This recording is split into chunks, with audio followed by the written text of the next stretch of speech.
What is up, guys? So we are going to train some legs at Powerhouse tonight. So as you guys know, my competition prep is in 20 days. I think that's right. Yeah, 20 days. So basically 3 weeks away. Kind of nervous, I cannot lie. Simply because I'm jumping from physique to classic physique. So I need legs. Show my legs this time. It's gonna be tough. It's gonna be really tough this time. It'll be a lot bigger. Probably about 15, hopefully 20 pounds heavier. That'd be freaking nice. It's been because competition. The last competition I did physique, it was October of 2022. So I took the whole year off, 2023. So I bulked from November all the way till I think it was April. I cut from April to June. It's a very short cut, 2 months. I was getting too fat that bulk, so I cut down a little bit, reset the metabolism. And then now I've been bulking since July of 2023. So this is probably my longest bulk I've ever been on, almost a whole year long. And honestly, this bulk has been my most successful bulk. I said that on every past bulk, but it's like every bulk I do, I get so much bigger. So I just think this time around I should be about 170 shredded, completely shredded, like no fat whatsoever. Which will be insane. I'll be a big 170. But anyway, so my training right now. Sorry, I got my shake going on here. That's what this is. But anyway, so my training right now. I know I said all gas, no brakes. Basically, what that means is I'm not backing down on any muscle groups. But this is the time of my lifting career, or just the time of the bulk. That transition phase from the bulk to the cut. This is not just competition prep advice. This is just like if you're transitioning from a bulk to a cut, basically what you want to do those last few weeks of the bulk is back it down a little bit on the training. Now, what I mean by that is I'm not saying take rest days. That's not what I'm saying, because you're going to gain weight that way. So what you want to do is, let's say you're doing 20 working sets a week for that muscle group, which is ideal. Sometimes I do more. Basically, just back it down to 15 or 16 and just keep the same weight, same rep range. Just do just less sets. Now, the reason why is because, again, your body is about to go through an insane amount of depletion. It's going to go through well, that's only a week, but depletion. But you're going to go through an insane cut. So usually the last 4 weeks, basically the last month of the bulk, I back it down a little bit on my training intensity-wise. Still keeping the compound lifts in there. Again, I'm not saying take any of that away. I advise you guys, I want you guys to keep those compound lifts in year-round. So, I mean, compound lifts are the shit. Keeps that muscle thickness on there. I mean, the biggest mistake people make when they start to cut down is they cut, all right, so I gotta change my rep range, I gotta change everything. No, only thing that changes is your diet for at least for the first month. Because the first month you're still gonna be strong, you're still gonna be able to push weight. And that is the time on the cut where people lose muscle, is the first few weeks. And it sucks. So basically with the macros, you want to keep your protein the same. Of course, you got to drop your carbs because you're cutting down. Your glycogen stores needs to go down. So what happened to me last competition prep is I was eating 500 carbs. I dropped to 400. Big drop, I know. Again, I got too fat that bowl. That's why I cut down. Well, no, I'm sorry. That was the year after. But my competition prep 2022, the prep started in February. No shit, I cannot think straight. Not February. It started in because the show was October, so that started in June. I cannot talk now, guys. Sorry. But yeah, so what I did was I cut 100 grams of carbs like that, and I lost 10 pounds of water weight real quick. But then I gained 4 or 5 pounds the next few weeks because it was some muscle I gained. So hopefully I can do that again. That way I can be. So I'm about 196 lean, or not lean, 196 fasted. That'll put me at 180, about 186 first 2-3 weeks. Now, it's gonna stay that way, because what happened in prep was I stayed that way for a long time. Then I slowly dropped down, so I'll probably do the same thing. But anyway, back to the original statement. Doing legs, I'm gonna train with somebody at Powerhouse. Hopefully he can make it. Show him some stuff, what I like to do. It's gonna be a hamstring and glutes focused workout. Because this gym I'm going to, Powerhouse, they got good leg stuff. A lot of stuff. So we're gonna do some legs, show him some things. We'll get it on video. Hopefully we'll film. I'll probably film my post-workout meal and everything. So, all right, well, that's that. So shake time. So I got my whey protein. I'm keeping it simple today. Got my glutamine, creatine, citrulline, and then oats. That's it. That's my shake. Nothing else. Keeping it simple. I keep slimming that thing. We're gonna keep it real simple. Like I said before, if you guys are struggling to develop muscle, any kind of muscle, again, I said this on a lot of videos, just make sure you have that checklist of if you're sleeping right, you're eating right, or you're training right. Because I told this to somebody the other day in the gym. He came up to me asking for advice. He said, I'm not going to say his name, but he said I don't want him, because he might watch this video. Or I don't want you guys to single him out. But he told me, like, how do I, because everything else is growing except my biceps. So what am I doing wrong? Is it genetic? I told him no, it's not genetic. You're just not training it right. Because think about it, if every other muscle group is growing except that one, it's probably your training. So, I mean, why would it be your nutrition if everything else is growing? So, get some citrulline in here. I'll do two scoops today. 2.5. So that's about 9 grams. I'm trying to get a pump tonight. But yeah, so his biceps are just struggling to grow, and I told him, hey, look, you have got to lift heavy. Because he told me he's doing, I'm doing lightweight, a lot of reps. I'm like, okay, so, because I can tell he's not thick. And I told people over and over again, thickness comes from the compounds. Don't do them, you're not going to be thick. Thick from there, that too. So, you got to be thick everywhere, not just the booty. That's for you women too. But, so, told him to lift heavy for your biceps, do your cheek curls. I showed him some exercises to do, and I guarantee you in 3-4 months, you're going to blow up. So, so guys, just keep those compound lifts in there no matter what diet you're on, no matter what training principle you're on, just keep compound lifts in there. That's all I gotta say. So, 4 ounces of oats. Mix this bad boy up, and I'll see you guys at the gym. See how the glutes are looking tonight. Looking all right. Can't strip down yet. Oh, I might strip down in the gym though. Might put posing trunks might come out. So, all right, guys, I'll see you in the gym. Girls and boys and girls. All right, so training partner couldn't make it, so we are going to film on the tripod. I'm going to do my best to film best as I can. Like I said, my last, I think it was my bulking update video where I said I haven't been filming my leg days recently because I've been just so damn locked in on my leg days. Because counting today, I only have 3 more leg days until comp or competition prep. So I gotta get locked in. But like I said earlier on the vid, the intensity of leg day is gonna, or just any day is gonna go down just a little bit, just the intensity. Keeping the same sets and reps, everything. So back down the sets just slightly. Seriously, like 3 or 4 sets. I mean, that's all you're taking away. So, but again, I always go 100% during the set. I'm talking about the rest time in between the sets. So we're gonna take even longer between each set. Usually I take about a minute or 2, probably 2 minutes on average between each set. So we're gonna do about 3 or 4 starting today, to really just get our bodies into cardiovascular shape, trying to get us back into cardiovascular shape. Because because right now I'm not doing cardio, so there's no point to try to go fast in between sets. That's not gonna do nothing. So I don't want to train cardiovascular. I don't want to train basically for cardio. So still gonna take my time. So yeah, I'm about to walk into some legs. I'm gonna start. So I said we're doing hamstring and glutes focus. So I'm gonna start with lying leg curls. And we're gonna do some single leg extensions. That's why I like this gym. They got single leg extensions, not so you can do one leg at a time. And then we'll do some leg press. I'll just go through it as I go. So yeah, I'll see you guys in there.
what's going on, guys? So we are starting with some leg curls, lying leg curls. Again, my first exercise on any movement is going to be heavy. So again, the beauty about an isolation exercise is that you can make it harder on yourself, because a lot of people, they start with a compound lift, which I do too. Again, every third or fourth leg day I'll do something like this where I will do an isolation movement into a compound movement to where it works both thickness and isolate and roundness to it. So the trick to do that is to go heavy on it. Now, does that work every time? No. That's why you have to do your compounds at the same time. So starting with an isolation movement, and then after this, we're going to move on to the V-squat. I'll show you guys on that.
Alright guys, I already took the hoodie off.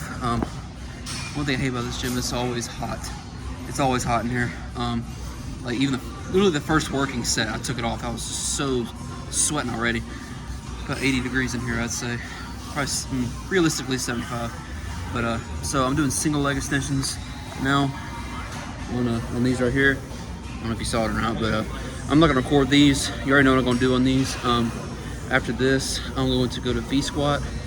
Either V-squat next or leg press, I can't decide yet. Because I'm really trying to load the weight on leg press today.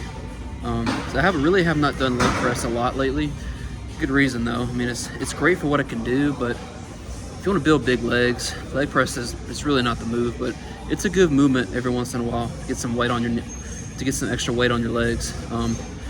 So if you guys haven't watched my leg press video, go watch it. I made it about 2 weeks ago, I'd say. It's 3 different ways to hit leg press. There's multiple ways, hundreds of ways, but those are 3 effective ways that I like to do. So, all right, so I'm gonna knock these out, and then you'll either see me on V-squat or hack, or I'm not doing hack squat today. So V-squat or leg press.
All right, guys, we're on V-squat right now.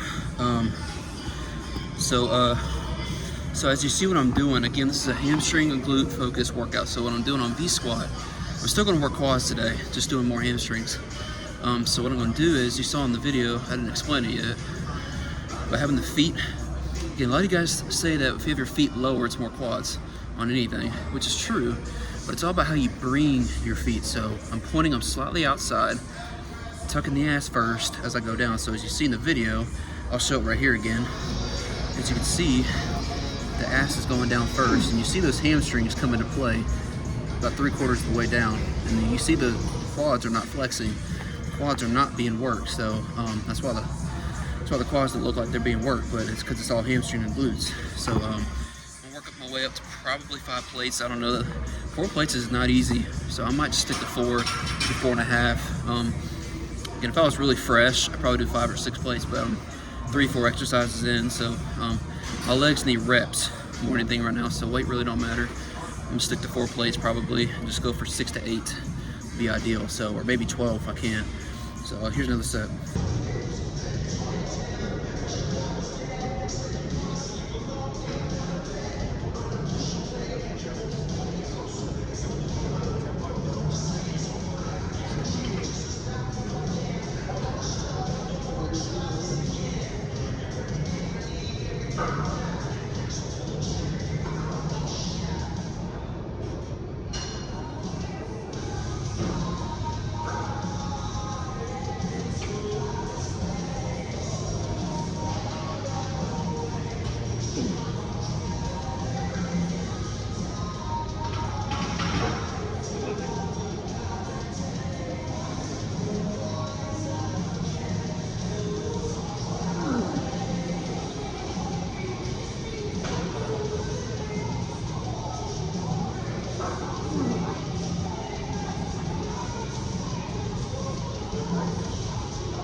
Alright guys, on that last set, you should have saw those hamstrings come in play. It had a good angle from the front. You should be able to see those hamstrings drop at the bottom. So that one's, I'm gonna do another version of hack squat, more quads. So I'm gonna bring the feet, so it's all about the feet. So I'm gonna point my feet straight instead of outside. That way my knees go over my toes. You'll see on this next set. But so yeah, try that one out for hamstrings. Again, I'm still doing quads today. So this is one of the only other quad exercises I'm gonna do today. And I'm gonna do one on leg press. So it's gonna be one of those I showed you from that leg press video. So again, I know I said I'm backing off my legs right now, but again, I'm still going heavy. So all right, here's another set for quads.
What's going on?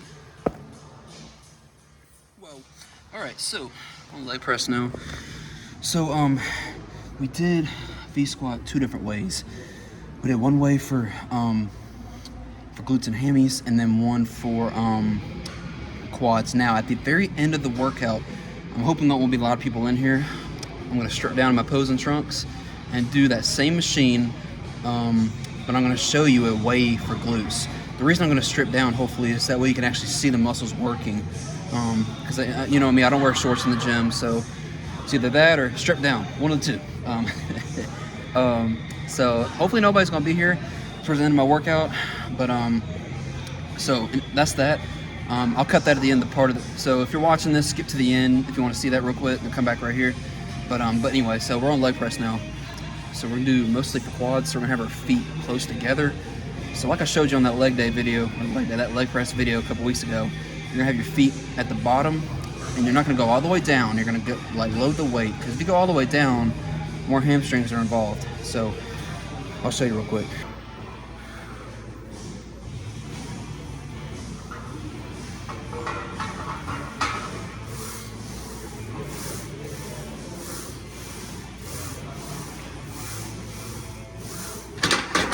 Too light.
Ooh.